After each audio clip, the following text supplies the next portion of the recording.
Hey, I want to stand on this block thingy. You want that again? Yeah. You can't see her, huh?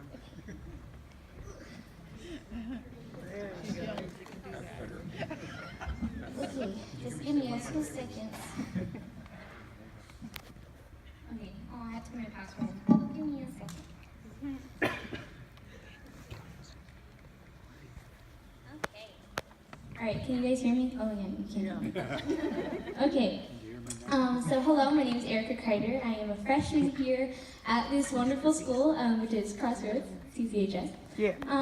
I just want to give a little side note. I wrote this at 6 in the morning because I was staring at my screen last night, unable to write what I wanted to write. I had prayed to God to show me what I needed to write. I wanted to make sure that this is what He wanted, and I was like, okay, well, I'll just sleep on it, and I'll wake up, maybe I'll think of something. And I woke up, and I was like, that's it. That's what I want to write about. And so I woke up for it, and I wrote this for an hour. So I hope that this does something, because it's long. But yeah, so after that introduction, let's get into the story. I'm here to talk to you today on how God removed me from a difficult place in my life and placed me in a community full of love, and it never fails to amaze me. I also hope you'll excuse me because I'll be looking at my notes this whole time. So let's take it back a little bit. A little bit over a year ago, my family had split up and moved to 2 different houses.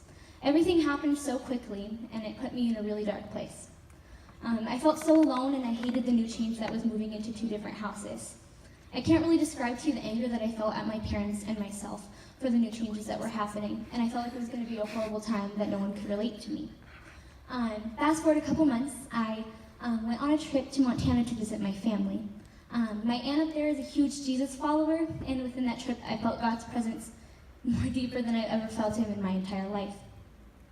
The words that God spoke to me exactly were, "I love you, Erica." The Lord of all creation called me by my name. I just remember in that moment how overwhelmed I was, sitting in His loving presence. In a time that was so dark, those 4 words led me to commit my life for my entire life. I just needed to hear, "I love you, Erica," from God. After that, I committed my life. I got baptized, and in honor of that, I got to share my testimony in front of the big church. Although I committed my life, things were still hard. I struggled, but the key thing is I didn't struggle alone. I knew that Jesus was always there for me, and He brought me multiple people in my life and things to equip me for the obstacles that were ahead. This certain obstacle was high school. In those next couple weeks, I was to attend Santiago High School. Now let me tell you, I was not enthused to be going to this school.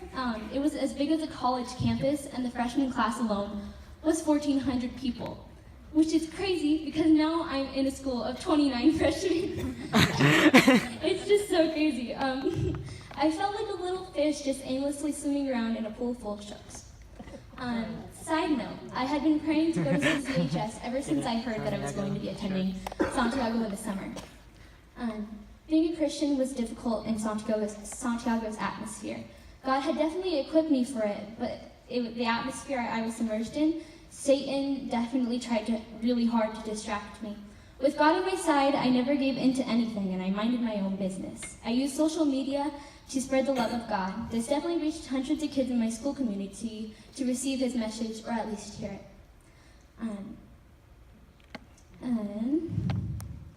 That was the one source that I felt comfortable using to spread the word of Jesus instead of going straight up and talking to someone. With this, though, came persecution. I remember an instant where a kid in my math class said, "Hey, Erica, I'm gay. What are you going to do about it? Send me to hell?" Oh, yeah. And I remember being so shaken up that I just walked past him and ignored him. I didn't know what to do. It did actually cut into my skin a little, and I thought about it for a while. I never meant any harm, and I had done nothing to this boy or his friends. I didn't have the courage to talk to him after class as I didn't want to offend him. In our generation of teenagers and young adults, nearly anything a Christian can say can be taken into offense. But it was a hard thing to face because I honestly wanted to be a friend to others who persecuted me, but I wasn't wanting to feed into the drama. I wish I had spoken to him just so he known how much he was loved by God. It hurt to see everyone so unaware of the love and presence so easily accessed through Jesus. Every day I went to school, I tried to put God as my main focus. Let me tell you, it's insanely difficult in such a fast-paced community. I didn't feel that connected with everyone. I felt hopeless attending Santiago because every moment I spent there, I wasn't fulfilling my plan like I wanted to. I had really high expectations that I was going to be able to do it, but when I was actually put in it, I freaked out. I was equipped in a way, but I didn't feel at home. Although my best friend in the whole world went to school with me, I just couldn't see how I could stay in Santiago's atmosphere. I longed with all my heart to come here, because every time my friend Faith talked about it, I just knew I needed to be here. I could be myself and learn about God through CCHS, and I didn't have to constantly worry about myself in the place of so many. I was never scared to be myself, but I would get to live in this place that would be so freeing and open to God's presence in CCHS. Flash forward into November, my parents had sat me down to talk. I thought I was in trouble. Don't know why. I'm a good kid. I wouldn't get in trouble. But I was sitting there having a panic attack because my parents don't sit me down and talk to me.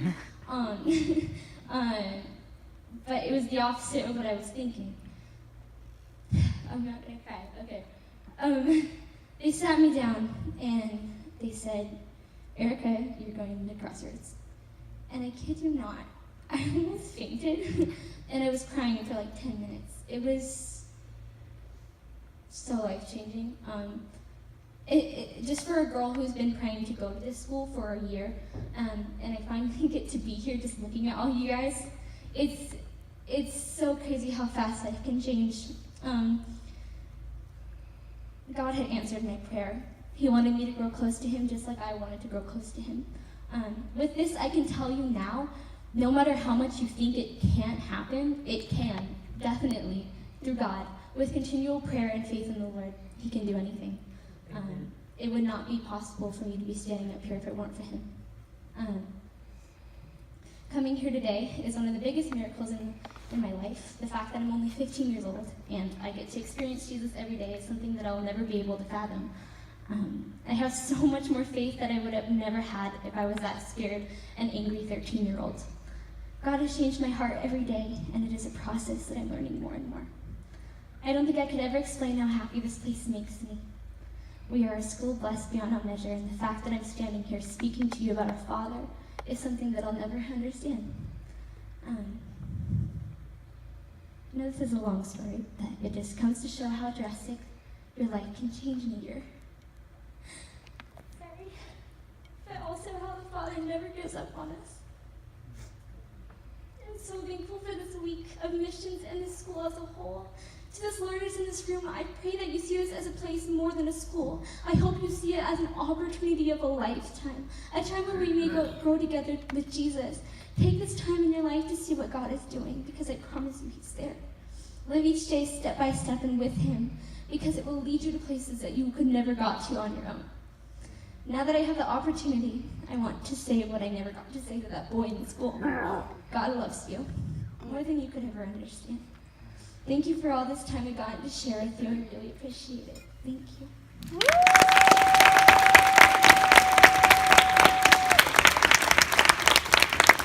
I would now like to introduce you to a friend, Tiffany. She's going to be speaking now. So give it up for her. You go. Hi, my name is Tiffany Soto. I am a sophomore here at Crossroads Christian High School, and all my life I've grown up in public school from kindergarten all the way to 7th grade, and I came to a private school in 8th grade.